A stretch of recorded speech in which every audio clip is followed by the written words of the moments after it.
Imagine getting paid just for sharing your thoughts on products and services you use every day. With Survey Junkie, it's that simple.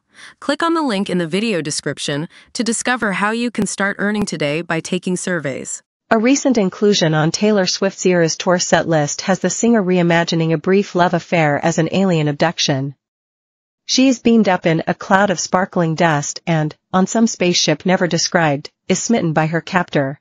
Then, all too soon, she lands back on Earth with a bump with no option but to carry on with her old life. This Monday morning, the city of Edinburgh can surely relate to the song Down Bad. For 3 nights, the world's biggest music star played the abductress, and some 220,000 of us were duly captured and placed under her spell. Now her spaceship is moving on, and we are staying put. Edinburgh is returning to type. You'll have had your Taylor Swift, it tells us. Some of us, myself included, may struggle for months to make sense of what happened to us over a 46-song, 3.5-hour musical travelogue, which still seemed to be over too quickly. I am a man in my 50s. In front of me stood an 11-year-old girl in a sparkly jacket who spent much of the show swapping friendship bracelets with children even younger than her. What was I doing here? And if primary school kids were loving it, why was I, a fellow who likes to consider his musical tastes refined, loving it too?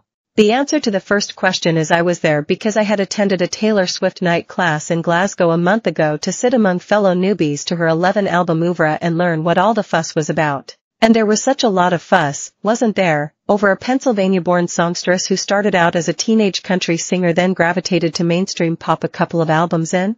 Like so many with fixed ideas on the music which appeals to them, I was aware of the hysteria, but not terribly interested in it. But when Glasgow Clyde College offered a crash course for beginners ahead of the Eras tour arriving at Edinburgh's Mayfield Stadium, I signed up to be educated along with other mums and dads of a certain age who would escort the bona fide Swifties and their family to the show.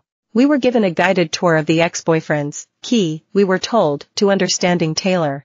Among them was the actor Jake Gyllenhaal who, we learned, never returned the scarf she left at his place, and worse, was a no-show at her 21st birthday party. A song called All Too Well, which I'd never heard, documents this and other grievances. Seriously? I thought at the time. Does this trivia really qualify for the need-to-know column? There's a song called Fearless, another new one on me, where, at the appropriate juncture, we were meant to make a heart with our hands when Swift does it on stage. The whole stadium would do it, we were told. Be ready for the moment. I figured I'd keep my hands in my pockets. We were given instruction on Taylor-themed costumes. What would yours be? The sparkly crop tops and skater skirts of the 1989 album era, perhaps? Or maybe the vampish look of the Reputation era, leather bodysuit picked out with snakes, Undertaker eyeliner, and the reddest lipstick ever? On reflection, I decided jeans and a shirt would do it for me. And we were given the likely set list, the songs to bone up on in the month remaining before Swift arrived in Scotland. Obediently, I jotted down the ones I should be listening to. In truth, I already knew a few. Almost everyone, surely, has heard Shake It Off. I'd long had a soft spot for We Are Never Ever Getting Back Together, a song whose spoken line after the chorus, like, ever, cannot fail to raise a smile. And I knew Swift's pandemic period album Folklore well.